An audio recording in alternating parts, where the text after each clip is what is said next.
మొదటి నుంచి కూడా అందరూ కూడా ఎందుకంటే ఇదే ప్లేస్లో అనేక సార్లు నేను కూడా తెలంగాణకు సంబంధించి తెలంగాణ అస్తిత్వానికి సంబంధించి జరిగిన సమావేశాల్లో దీంట్లో నేను కూడా పాల్గొన్నాను.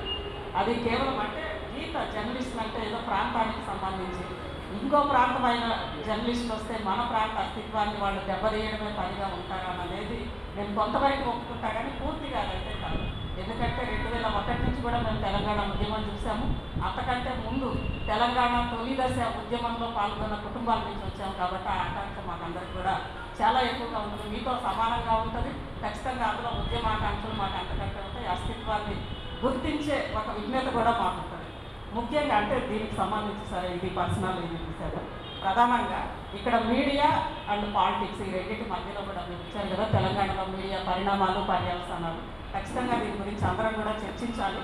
అందులో ప్రపంచంలో మీడియా అనేది ఆవిర్భవించినప్పుడు ఒక వ్యాపార సందేశం షేర్ మార్కెట్ గురించో లేదంటే ఇంకొక దాని గురించో కొన్ని దేశాల్లో వస్తే, ఇంగ్లాండ్ లాంటి దేశాల్లో రాజరికపు రహస్యాన్ని బయటకు తీసుకొచ్చి ప్రజల్లో ఇంట్రెస్ట్ క్రియేట్ చేయడానికి మీడియా ఇంకొక దేశాల్లో పుడితే, భారతదేశ మీడియా మాత్రం కేవలం భారతదేశ స్వాతంత్రం కోసమే పుట్టిందండి. అది మన దేశ అస్తిత్వం కోసమే భారతదేశంలో మీడియా పుట్టింది.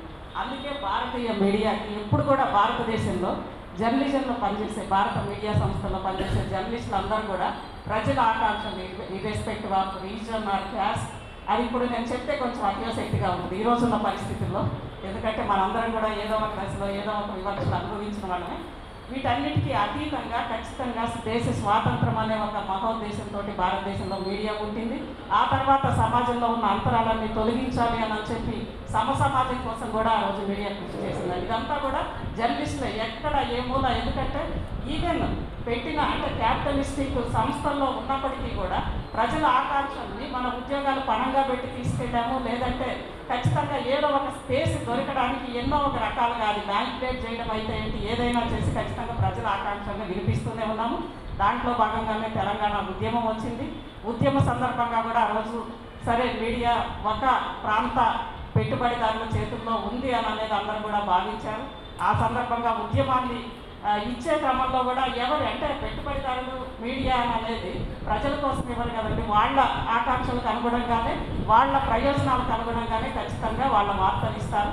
దాంట్లో కూడా ఈరోజు నా చుట్టూ ఉన్న మా సోదరులందరూ కూడా ఆ సంస్థల్లో పనిచేస్తూ కూడా తెలంగాణ నినాదాన్ని సమర్థవంతంగా వినిపిస్తూ యాజమాన్యాలతో కూడా యాజమాన్యాల తలం వచ్చి ఆ నినాదాన్ని వినిపించగలిగారు, ఆకాంక్షను ముందుకు తీసుకెళ్లారు. అది మనందరికీ కూడా తెలిసిందే. ఆ నేపథ్యంలోనే ఆ తర్వాత తెలంగాణ రాష్ట్రం వచ్చింది. ఈ సందర్భంగా కొన్ని అంశాలు నేను కూడా రైట్ చేస్తున్నాను. ఒకటి, తెలంగాణ అస్తిత్వం అంటే కేవలం ఒక రాజకీయ పార్టీలో ఒక నాయకుడికి సంబంధించిన అస్తిత్వమా లేదంటే మొత్తం తెలంగాణకు సంబంధించిన అస్తిత్వమా?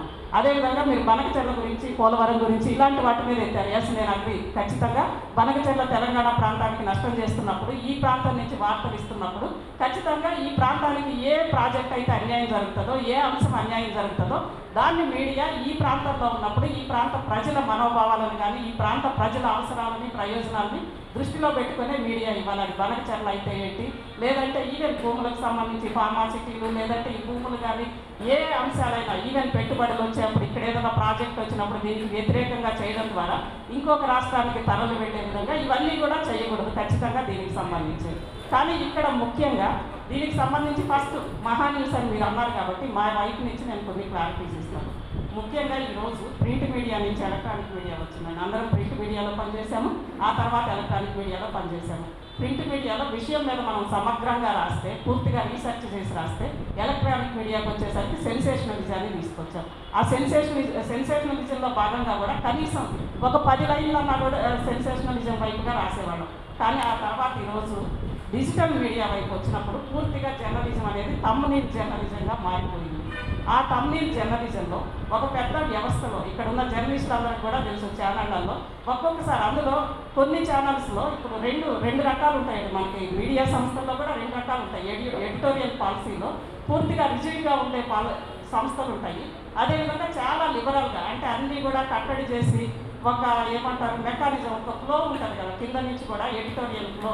ఫస్ట్ కింద స్థాయిలో ఒక రిపోర్టర్ పంపింది, మధ్యలో ఒక 10 చెకింగ్లు, ఇవన్నీ కూడా గేట్ కీపింగ్ వ్యవస్థ ఇవన్నీ కూడా ధ్వంసమైనాయండి డిజిటల్ మీడియా వచ్చినప్పుడు. ఇక్కడ అంతా డిజిటల్ మీడియా డెమోహేవీగా ఉన్నారు కాబట్టి మీరు అందరూ కూడా చెప్తున్న ఈ గేట్ కీపింగ్ వ్యవస్థలన్నీ ధ్వంసమైనప్పుడు అందులో డిజిటల్ మీడియాలో పూర్తిగా జర్నలిస్ట్ ఎవరు కూడా ఈరోజు డిజిటల్ మీడియాలో లేదు. అందులో ఎక్కువ మంది అంటే మీరు ఫ్రంట్ రోలో కనిపించే మీరు కాదండి, అనుకునే టెక్నీషియన్స్. ఇది టెక్నాలజీతో కూడిన మీడియా కాబట్టి కొంత ఐటీ ప్రొఫెషనల్స్ ఇంకొకళ్ళు అక్కడికి వచ్చారు కాబట్టి వాళ్ళ మీద ఉండే ఒక ప్రెషర్ ఏంటంటే ఏ తమ్నీల్ పెడితే ఎన్ని వ్యూస్ వస్తాయి అది మాత్రమే వాళ్ళు చూస్తున్నారు. ఆ తమ్నీల్కి సంబంధించి ఈరోజు పోనీ రాజకీయ పార్టీలే అన్నాము. ఏ రాజకీయ పార్టీలైనా సమర్థవంతంగా చాలా సంస్కారవంతంగా ఒక వార్త ఇచ్చి ఒక 10 వ్యూస్ వస్తాయి ఆ వార్తకి, ఇంకొక వ్యూస్కి 1,00,000 వ్యూస్ వస్తాయి. ఏ మీడియా అయితే వాళ్ళు ప్రయారిటీ ఇస్తున్నారు అది కూడా మనం గమనించాలండి. అయితే ఇక్కడ ప్రధానంగా మా దగ్గరే జరిగింది. ఆ తమ్నీల్కి సంబంధించి 2 రోజులు పెట్టారు అలాంటి తమ్నీల్స్. 1,00,000 వ్యూస్ పోయినాయి, 10 లక్షల వ్యూస్ పోయినాయి. ఇది బాగుంది, మాకు ఇంకా బాగుంటుందని వాళ్ళు పెట్టుకున్నారు. అది యాజమాన్యం దృష్టికి కూడా వచ్చి ఉండదు. వచ్చినప్పుడు ఖచ్చితంగా మార్చేవాడు. గతంలో కూడా ఇలాంటి తమ్నీల్స్ చాలాసార్లు పెట్టారండి. పెట్టినప్పుడు వాళ్ళు ఎవరైనా చూసి ఫోన్ చేస్తే వాటిని వెంటనే మేము ప్రైవేట్లో పెట్టడం కానీ లేదంటే వాటిని డిలీట్ చేయడం కానీ చేశాం. అంటే అన్నీ కూడా చూసే పరిస్థితి ఉండదు. అలాంటి సందర్భాల్లో వెంటనే ఫోన్ చేయడం కానీ డిలీట్ చేయడం కానీ చేశాము. ఈ సందర్భంగా నిన్న మహాన్యూస్కి జరిగిన సంఘటన సందర్భంగా సరిగ్గా 15 నిమిషాల ముందు నాకు ఫోన్ వచ్చింది. ఇలా ఏవో తమ్నీల్స్ పెట్టారంట. అందులో నేను యాక్చువల్గా యోగాంధ్ర కార్యక్రమాలని వాటిల్లో అటు మా చైర్మన్ కూడా దాదాపు ఒక 15 రోజుల నుంచి ఆయన బయట తిరుగుతున్నాడు, నేను బయట తిరుగుతున్నాం, ఆ టైంకి వస్తున్నాం. ఆ తమ్నీల్స్ పెట్టిన సందర్భంలో ఇవి కొంత యాక్టింగ్గా ఉన్నాయంటే ఏవి అది తీస్తున్నాము. తీస్తా నేను ఒక మాట వచ్చేది టీఆర్ఎస్కి అంటే నాకు మొదటి నుంచి కూడా అంటే తెలంగాణ ఉద్యమ ఆకాంక్షని నేను చాలా అర్థం చేసుకున్న వ్యక్తినండి. మళ్ళీ చెప్తున్నా, నేను ఇది వ్యక్తిగతంగా కాదు, మా కుటుంబాలంతా కూడా తెలంగాణ తొలిదశ ఉద్యమం నుంచి వచ్చిన కుటుంబాలే. ఆ సందర్భంగా వస్తే ఎస్ మా వల్ల పొరపాటు జరిగింది అని కిందకి వెళ్ళి వాళ్ళతో మాట్లాడదామని చెప్పి నేను రెడీ అవుతా ఉన్నాను. ఆ లోపలే నేరుగా లోపలికి రాళ్ళొచ్చి పడ్డాను. నేరుగా ఛానల్లోకి స్ట్రైట్గా రాళ్ళొచ్చి పడ్డాయి. ఎంప్లాయీస్ పనిచేసుకుంటున్నారు, వాళ్ళకి ఏం సంబంధం, చిన్న పొట్టకూటి కోసమో లేదా నెలల జీతాల కోసమో వాళ్ళు అందులో ఆ కంపెనీలు పెట్టిన ఎంప్లాయీస్ కాదు కదా దెబ్బతిన్నోళ్ళు. ఎస్ ఇంకొకటి ఆ ఎంప్లాయీ పెట్టిన కానీ ఖచ్చితంగా మేనేజ్మెంట్గా మేము సమాధానం చెప్తాం. సమాధానం అంటే మేము ఖచ్చితంగా క్షమాపణ చెప్తాం. అది వ్యక్తిగతంగా రైట్ టు ప్రైవసీ అనే దాన్ని మేము ఉల్లంఘించినప్పుడు, ఒక వ్యక్తి పరుగుని మేము ఖచ్చితంగా ప్రతిష్టకి భంగం కలిగించేట్టుగా వార్తలు ఇచ్చినప్పుడు ఖచ్చితంగా మేము క్షమాపణ చెప్పగల ఒక సంస్కారం అయితే ఖచ్చితంగా ఉంది. ఎందుకంటే మేమందరం కూడా జర్నలిస్టుగా వచ్చాము, ఈవెన్ చైర్మన్ కూడా జర్నలిస్ట్గానే వచ్చామండి. ఎప్పుడైనా గీత దాటినప్పుడు దాన్ని అంగీకరించే లేదా ఒప్పుకొని క్షమాపణ చెప్పే సంస్కారం మాకుంది. కానీ చట్టాన్ని చేతిలో తీసుకునే ఈరోజు ఉద్యమ పార్టీనే, ఖచ్చితంగా ఉద్యమ పార్టీనే. ఈరోజు మనం ఉంది ప్రజాస్వామ్యంలోనే. ఈరోజు ఖచ్చితంగా ఈవెన్ ఎవరి మీదైతే మేము తమ్నీల్స్ వెకిలుగా పెట్టారు అని చెప్పి భావిస్తున్నారో వాళ్ళు ఖచ్చితంగా ఒక సభలో సభ్యులు, రాజ్యాంగం మీద ప్రమాణం చేసి వెళ్ళారు. ఆ సభలో సభ్యులుగా ఉన్న వ్యక్తులకి ప్రివిలైజ్ మోషన్ మనందరికంటే కూడా ఎక్కువ వాళ్ళకున్న ఈ అవకాశాలు. ప్రివిలైజ్ మోషన్ మూవ్ చేయొచ్చు, డిఫర్మేషన్ సూట్ వేయొచ్చు, లేదంటే కనీసం ఒక ఫోన్ ద్వారా అడిగితే కూడా పక్కన. ఎందుకంటే వాళ్ళందరి మీద మాకు గౌరవం ఉంది. వాళ్ళందరూ వేరు కాదు, మేము వేరు కాదు. కొన్ని సందర్భాల్లో అందరి వార్తలు కూడా మేము కవర్ చేస్తాము. ఇక్కడ అంటే ఏ ఒక్క రాజకీయ పార్టీని నేను టార్గెట్ చేయట్లేదు. ఖచ్చితంగా అందరి మీద మాకు గౌరవం ఉంది. ఖచ్చితంగా ఆ పార్టీల విధానాల మీద కూడా మాకు గౌరవం ఉంది. అన్నింటినీ మించి ప్రాంతీయ అస్తిత్వాల మీద మాకు అపారమైన గౌరవం ఉంది. ఆ నేపథ్యంలో ఒక్క మాట లేదా ఇది జరిగింది అని చెప్పి ఒక మెసేజ్ పెట్టినా కానీ తప్పని ప్రైవేట్లో పెట్టేవాళ్ళం. గతంలో కూడా ఇది జరిగిందండి, ఎన్నో సందర్భాల్లో జరిగింది. వాటిని తీసి ప్రైవేట్లో పెట్టాము. ప్రైవేట్లో పెట్టి మేమే ఎన్నోసార్లు క్షమాపణ కూడా కోరామండి. ఖచ్చితంగా ఎన్నోసార్లు కోరాము క్షమాపణ కోరిన సందర్భాలు నాయకులకి తెలుసు, మాకు తెలుసు. ఎన్నోసార్లు క్షమాపణ కోరాము పొరపాటు దొరికింది అని. ఎందుకంటే ముఖ్యంగా మీడియాకి సంబంధించి మనం అందరం కూడా మేము కూడా అంటున్నాం ఇది యాక్చువల్గా భావ ప్రకటన స్వేచ్ఛ మీద జరిగిన దాడి కదా అని అంటున్నాం. కానీ భావ ప్రకటన స్వేచ్ఛ, అదేవిధంగా రైట్ టు ప్రైవసీ, అదేవిధంగా వ్యక్తిత్వ హననాలకి వాటన్నింటినీ మించి మన సెల్ఫ్ రెగ్యులేషన్, ఒక స్వీయ నియంత్రణ, వీటన్నిటి మధ్య సమన్వయంతో మీడియా పోవాల్సిన అవసరం ఖచ్చితంగా ఉంది. దాన్ని మేము కూడా అంగీకరిస్తున్నాము.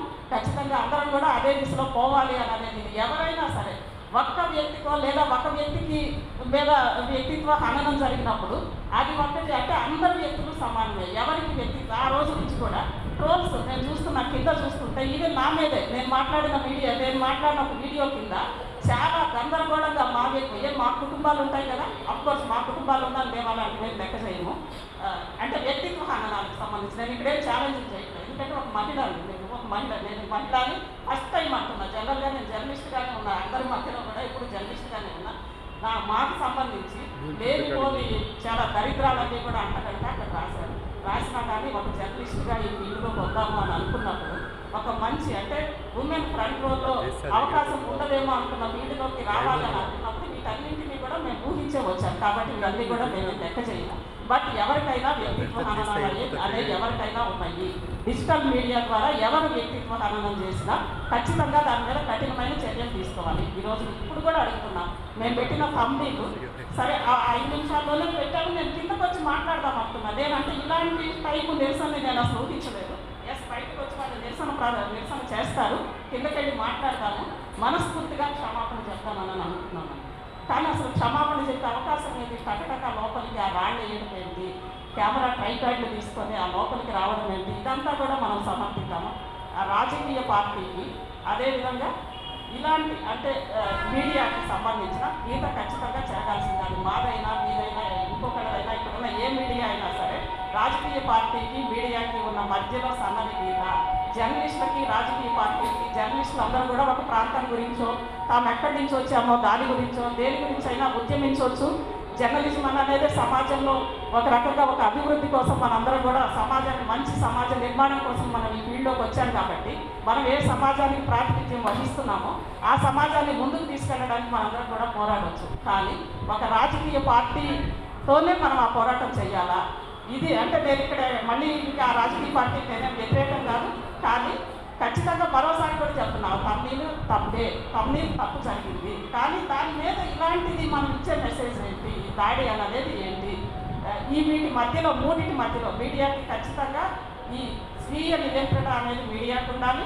అదేవిధంగా ఇంకొకళ్ళ గురించి ఆధారాలు లేకుండా డిజిటల్ మీడియాలో ఒక వెకిలిగా ఉండే థంబ్నెయిల్స్ అనేవి ఖచ్చితంగా వాటి థంబ్నెయిల్సే కాదు ఎవరికైనా సరే వ్యక్తిత్వ హననాలకు పాల్పడ్డప్పుడు ఖచ్చితంగా మీడియా దానికి సంబంధించి ఒక డెసిషన్ తీసుకోవాలి. ఎందుకంటే మనం అనేకసార్లు ఇప్పుడు మైనారిటీ ఇష్యూస్ లేదంటే మత ఘర్షణలో వీటిల్లో మనం కొన్ని పాటిస్తాం. ఖచ్చితంగా మతాల గురించి మాట్లాడడం, వాటి గురించి వేయము.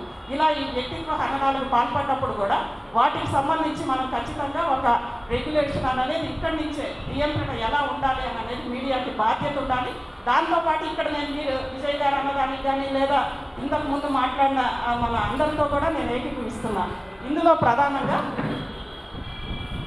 ఒక ప్రాంతానికి సంబంధించి ఒక ప్రాంతంలో మనం ఉన్నప్పుడు ఆ ప్రాంతంలో మన చుట్టుపక్కల ప్రజలకి అన్యాయం జరిగేటప్పుడు మనం వేసే వార్తల ద్వారా ఖచ్చితంగా ఈ ప్రజలకి న్యాయం జరిగేలాగే మనం ఉండాలి. దాన్ని మేము ఖచ్చితంగా అంగీకరిస్తూ కూడా పార్టీ నుంచి వచ్చారని అనేది మేము అసలు నమ్మలేకపోయాము. ముఖ్యంగా నేనైతే నమ్మలేకపోయేది టీఆర్ఎస్ మామే దాడి చేయడం అనేది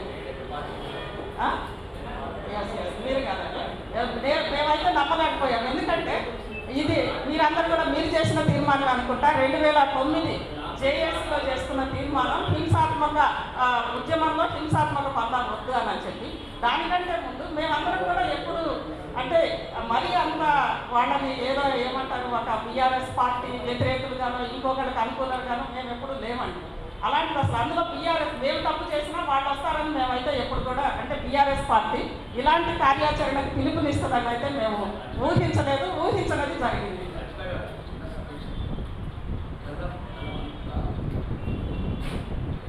ఇక్కడ మేము అసలు భయపడట్లేదండి, మేము అసలు భయపడట్లేదు. కానీ ఆ కంపెనీలో ఒక ముఖ్యంగా ఎవరి మీద అయితే వేశామో వాళ్ళ మనోభావాలు దెబ్బతిన్నదాన్ని మేమందరం కూడా చింతిస్తున్నాము. అలాంటి సందర్భం వచ్చినప్పుడు వాటిని వెనక్కి తీసుకోవడానికి మేము సిద్ధంగా ఉన్నాం. కానీ దానికి సమాధానంగా చేసిన దాడిని అయితే మాత్రం ఖచ్చితంగా తీవ్రంగా వ్యతిరేకిస్తున్నాం. చట్టాలని చేతిలోకి తీసుకోవడం ఈరోజు మా మీడియా కావచ్చు, ఇంకొక రోజు ఇంకొక మీడియా కావచ్చు, ఇంకొక రోజు ఇంకొకటి కావచ్చు. రాజకీయ పరిస్థితులు అనుక్షణం మారుతుంటాయి, డైనమిక్స్ కాబట్టి పాలిటిక్స్లో డైనమిజం ఉంటుంది. కాబట్టి మారే పరిస్థితుల్లో ఎవరికైనా ఇది జరుగుతుంది. ఆ జరిగిన దాన్ని ఖచ్చితంగా తీవ్రంగా ఖండించాలి. ఇది పద్ధతి కాదు అన్నదే ఇంకొకసారి నేను మళ్ళీ చెప్తున్నాను.